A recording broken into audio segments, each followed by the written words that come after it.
வணக்கம் ஃப்ரெண்ட்ஸ், நம்ம இந்த வீடியோவில் பார்க்க போகிறது என்னன்னு பார்த்தீங்கன்னா ஆர்ஆர்பி குரூப் டி எக்ஸாமோட சிலபஸ் பார்க்க போகிறோம். So RRB group D exam May month நடைபெறும்னு சொல்லியிருக்காங்க. மார்ச் வரைக்குமே ஆன்லைன் அப்ளிகேஷன் நீங்கள் ஃபில் பண்ணிக்கலாம். ஸோ மார்ச் 2 தான் கடைசின்னு நினைக்கிறேன். ஸோ இது பார்த்தீங்கன்னா ஒவ்வொரு ரீஜனுக்கும் எக்ஸாம் வைப்பாங்க. இப்போ நம்ம தமிழ்நாடுங்கிறதுனால நம்ம ஆர்ஆர்பி சென்னை வெப்சைட்டில் போய் தான் இதை அப்ளை பண்ணணும். ஆல்ரெடி நிறைய பார்த்துருப்பீங்க எப்படி அப்ளை பண்ணுறது, ஆல்ரெடி நிறைய பேர் அப்ளை பண்ணியிருப்பீங்க. இதில் ஒரு யூஸ்ஃபுல்லான விஷயம் என்னன்னு பார்த்தீங்கன்னா, இந்த exam railway exam, central government எக்ஸாமாக இருந்தாலுமே நம்மளோட ரூரல் லாங்குவேஜில் நடக்கும். நம்மளோட தமிழ் லாங்குவேஜில் நம்மளால் அட்டன் பண்ண முடியும். ஸோ அதனால் நிறைய பேர் அப்ளை பண்ணுங்க. ஏன்னா நம்ம தமிழ்நாட்டு சைடில் இருந்து சென்ட்ரல் கவர்மெண்ட் ஜாபுக்கு அப்ளை பண்ணுறது படிக்கிறதுங்கிறதே ரொம்ப ரொம்ப கம்மி. எல்லாருமே நார்த் இந்தியன்ஸ் தான் அதிகமாக அப்ளை பண்ணுவாங்க. ஸோ அப்படி இல்லாமல் இந்த வருஷம் நம்ம நிறைய அப்ளை பண்ணி இது ஈஸி தான் எக்ஸாம். ஸோ 10th லெவல் தான். அதே மாதிரி நிறைய பேர் அப்ளை பண்ணுவாங்க. ஸோ அப்ளை பண்ணும்போது நம்ம ரீஜன்லேருந்து நமக்கான போஸ்டிங்கை நம்ம சென்னையிலேருந்து நீங்கள் அப்ளை பண்ணி அதில் வந்தால் தான் நமக்கு நல்லது. ஸோ அப்படிங்கிறதுனால நிறைய பேர் அப்ளை பண்ணுங்கள். அண்ட் இதில் படிக்கிறதுமே பார்த்தீங்கன்னா நிறைய பேர் கேட்பீங்க, என்சிஆர்டி புக்கு தான் சிலபஸ் கொடுத்துருப்பாங்க. நமக்கு சமச்சீர் புக்கு தான் இருக்குது. ஆனாலுமே என்சிஆர்டி சமச்சீர் புக்கில் உள்ள டாபிக்ஸ் மாதிரி தான் இருக்கும். ஸோ அவ்வளோ ஒன்றும் வித்தியாசம் கிடையாது. ஸோ நேற்றே நான் ப்ரீவியஸ் இயர் கொஷின், அதாவது லாஸ்ட்டாக நடந்த கொஷின்ஸ் எல்லாமே போட்டிருக்கேன். அதோட பிடிஎஃப் லிங்க் நான் உங்களுக்கு கொடுத்துருக்கேன். ஏன்னா நம்ம தமிழில் கிடைக்கக்கூடிய கொஷின் ரொம்ப ரொம்ப கம்மி. எல்லாருமே இங்கிலீஷ், ஹிந்தி அந்த மாதிரி தான் கொஷின் பேப்பர் இருக்குது. ஆனாலுமே இது வரைக்கும் எழுதினவங்கள்ட்ட இருந்து வாங்கி கலெக்ட் பண்ணி வெப்சைட்ஸ்லேருந்து லிங்க் எடுத்து நான் உங்களுக்கு ஒரு பிடிஎஃபாக கொடுத்துருக்கேன். அந்த பிடிஎஃப் நீங்கள் செக் பண்ணி அதில் இருக்க கொஷின்ஸை டவுன்லோட் பண்ணி வச்சுக்கோங்க. ஸோ அந்த கொஷின்ஸை நீங்கள் ரிப்பீட்டடாக படித்தாலே போதும் அப்படின்னு தான் நான் சொல்லுவேன். ஸோ இதுக்குன்னு சொல்லி தனியாக படிக்காமல் ப்ரீவியஸ் இயர் கொஷினை எடுத்து அது எந்தெந்த டாபிக்லேருந்து கேட்டிருக்காங்க அப்படிங்கிறத அனலைஸ் பண்ணி படிச்சிங்கனாலே ஓரளவுக்கு ஈஸியாக இந்த எக்ஸாமை பாஸ் பண்ண முடியும். ஸோ ஆன்லைன் எக்ஸாம் தான், நெகட்டிவ் மார்க் இருக்கும் தான் இதுக்கு. ஸோ இது ஈஸியாக நீங்கள் கிளியர் பண்ணிடலாம். 100 மார்க்கு கொஷின், ஓகேவா? So 100 question 100 mark. அதே மாதிரி 90 மினிட்ஸ் டைம் கொடுப்பாங்க. கம்ப்யூட்டரைஸ்டு எக்ஸாம் தான். அண்ட் இதில் நெகட்டிவ் மார்க் 1/3 மார்க், தப்பான கொஷினுக்கு 1/3 மார்க் போகும், ஓகேவா? ஸோ இதுதான் பேசிக்ஸ். ஆல்ரெடி அப்ளை பண்ணியிருப்பீங்க. அப்ளை பண்ணாதவங்க சீக்கிரமாக அப்ளை பண்ணுங்கள். அண்ட் இதோட சிலபஸ் என்ன அப்படிங்கிறத நம்ம இந்த வீடியோவில் பார்க்க போகிறோம். அண்ட் இது லாஸ்ட்டாக 2025 ஆர்ஆர்பி குரூப் டி எக்ஸாம் நடந்திருக்கு. ஸோ 2025 கொஷின்ஸ் கிடச்சிச்சு அப்படின்னா நான் அதையும் அப்லோட் பண்ண ட்ரை பண்ணுறேன். ஸோ ஃபஸ்ட் கொஷின் பாருங்கள். ஃபஸ்ட்டு என்னென்னு பார்த்தீங்கன்னா மேத்தமெட்டிக்ஸ். நார்மலாக நம்மளோட மேத்தமெட்டிக்ஸ்லேருந்து 25 கேள்விகள் கேட்பாங்க. ஆல்ரெடி நம்ம பார்த்த டாபிக்ஸ் தான். இந்த டாபிக் புதுசெல்லாம் கிடையாது. ஸோ எந்தெந்த டாப்பிக்லேருந்து எவ்வளோ கொஷின் கேட்டிருப்பாங்கங்கிற ஒரு அனாலிசிஸ் வீடியோ, அதாவது 2025 நடந்த எக்ஸாமோட அனாலிசிஸ்லேருந்து தான் நம்ம இதை ஃபைண்ட் அவுட் பண்ணியிருக்கோம். இவ்வளோ கொஷின் தான் கேட்டிருக்காங்க அப்படிங்கிறது. ஸோ மெயினாக எத்தனை கொஷின் கேட்டிருக்காங்கங்கிறத விட என்னென்ன டாபிக் கேட்டிருக்காங்க அப்படிங்கிறது தான் ரொம்ப முக்கியம். ஸோ ஃபஸ்ட்டு பார்த்தீங்கன்னா நம்பர் சிஸ்டத்துலேருந்து 1 or 2 கொஷின்ஸ் வந்திருக்கு. அடுத்து டெசிமல்ஸ் அண்ட் ஃப்ராக்ஷன்ஸ், இதெல்லாம் ரொம்ப சிம்பிளாக தான் இருக்கும். டெசிமல்ஸ் அண்ட் ஃப்ராக்ஷன்ஸ் இதெல்லாம் 2 கொஷின் கேட்டிருக்காங்க. டெசிமல்ஸ் அண்ட் ஃப்ராக்ஷன் இது எல்லாமே நம்மளோட சமச்சீர் புக் மேக்ஸ்லேயும் இருக்கக்கூடிய டாபிக்ஸ் தான், ஓகேவா? ஸோ நீங்கள் அதையுமே ரெஃபர் பண்ணி பார்க்கலாம். எல்சிஎம் அண்ட் ஹெச்சிஎஃப் அதில் பார்த்தீங்கன்னா 1 or 2 கொஷின்ஸ் கேட்டிருக்காங்க. அடுத்து ரேஷியோ அண்ட் ப்ரொபோர்ஷன்லையும் 1 or 2 கொஷின்ஸ். சிம்பிளிஃபிகேஷன்லேருந்து 2 or 3 கொஷின்ஸ் வரும். மோஸ்ட்லி சிம்பிளிஃபிகேஷன் நிறைய கேட்பாங்க. அடுத்து டைம் அண்ட் டிஸ்டன்ஸ்லேருந்து ஒரே ஒரு கேள்வி வந்திருக்கு. ப்ராஃபிட் லாஸ் டிஸ்கவுண்ட்லேருந்து தான் ஹையஸ்ட் கொஷின் 2 to 3 கொஷின்ஸ் கேட்டிருக்காங்க. ப்ராஃபிட்டு, லாஸு, டிஸ்கவுண்ட்டு இது எல்லாமே. அடுத்து ட்ரிக்னாமெட்ரி, முக்கோணவியல் அண்ட் ஜியாமெட்ரியிலேருந்து ஒரே ஒரு கொஷின், ஓகேவா? ஸோ ட்ரிக்னாமெட்ரியிலேருந்து மெயினாக நம்ம தெரிஞ்சுக்க வேண்டிய பேசிக்ஸ் தெரிஞ்சுக்கிட்டாலே இதுக்கு ஆன்சர் பண்ணிடலாம். அடுத்து ஸ்கொயர் ரூட், எப்படி ஸ்கொயர் ரூட் கண்டுபிடிக்கிறது அப்படின்னு. இப்போ 625னா இதோட ஸ்கொயர் ரூட் என்ன அப்படின்னு கண்டுபிடிப்போம் இல்லையா? அதுலேருந்து 2 or 3 கொஷின்ஸ் வந்திருக்கு. அண்டு இந்த ஸ்கொயர் ரூட்டை வச்சு, அதாவது இந்த மாதிரி வரும் 1+1+ அந்த மாதிரி 5+5+5+ அந்த மாதிரி ரூட்டுக்குள்ளே கொடுத்துருப்பாங்க இல்லையா? அந்த மாதிரி கொடுத்துக்கலாம். அந்த மாதிரி ரூட்ல இருந்தும் ஆன்சர்ஸ் கொஷின் கேட்டிருக்காங்க. அடுத்து கேலண்டர் அண்டு கிளாக், டேஸ் கண்டுபிடிக்கிறது, இத்தனை நாள் கழிச்சு என்ன டேன்னு கண்டுபிடிக்கிறது, கிளாக்னா டைம் வச்சு கேட்குறது, அது எல்லாமே 2 to 3 கொஷின்ஸ். அடுத்து மென்சுரேஷன், மென்சுரேஷன் டாபிக்ல இருந்து ஒரே ஒரு கொஷின் கேட்டிருக்காங்க. அடுத்து வந்து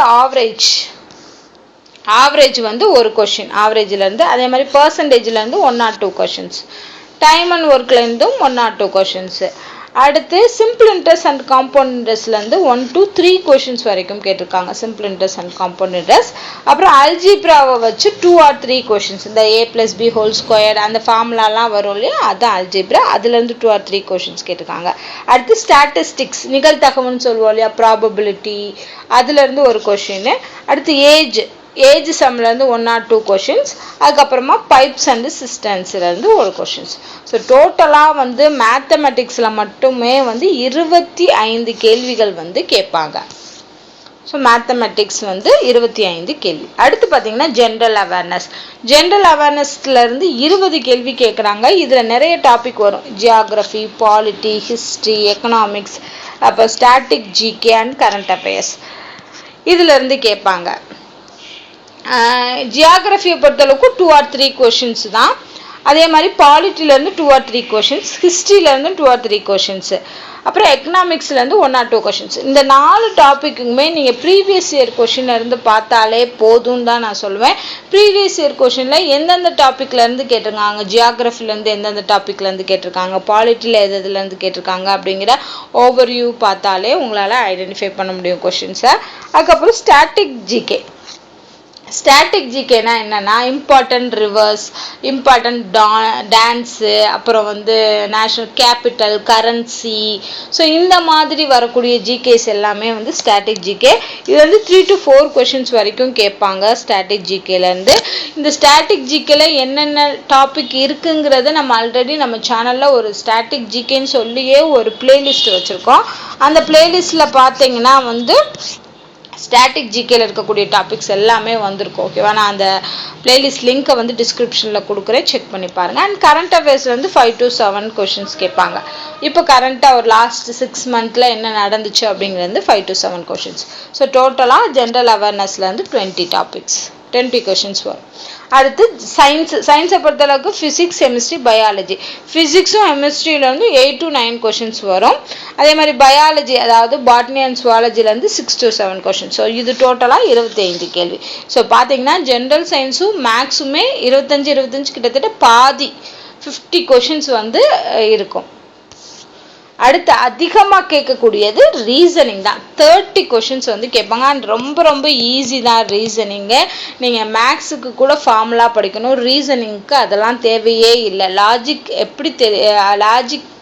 தெரிஞ்சாலே போதும், ரீசனிங்கை ஈஸியாக நம்ம பண்ணிடலாம். ஸோ இதில் வந்து பார்த்தீங்கன்னா அனலாகிஸ் வந்து 3 to 4. அனலாகிஸ்னால் இந்த மாதிரி கொடுப்பாங்க இல்லையா, அதாவது a+b அப்படின்னு இருந்துச்சுன்னா ரேஷியோ b+cன்னு இருக்குது. அப்போ இந்த இடத்துல என்ன வரும் அப்படின்னு கேட்பாங்க இல்லையா, அதுதான் அனலாகிஸ். ஆல்ரெடி அனலாகிஸ் இந்த ரீசனிங் டாபிக்ஸ் எல்லாமே நம்ம சேனலில் இருக்குது. நீங்கள் ஒவ்வொன்றா சர்ச் பண்ணிங்கனாலே இந்த டாபிக்ஸ் எல்லாமே வந்துடும். அடுத்து நம்பர் அண்ட் அல்ஃபபெட்டிக்கல் சீரீஸ்லேருந்து 3 to 4 கொஷின்ஸ். அப்புறம் கோடிங் அண்ட் என்கோடிங்லேருந்து 2 to 3 கொஷின்ஸ். மேத்தமெட்டிக்கல் ஆப்ரேஷன் இந்த பாட்மாஸ் ரூல் வச்சு கேட்பாங்க இல்லையா, அதுலேருந்து 2 to 3 கொஷின்ஸ் வரும். அடுத்து இன்இக்வாலிட்டி. ஸோ இன்இக்வாலிட்டியை வச்சு 1 to 2 கொஷின்ஸு.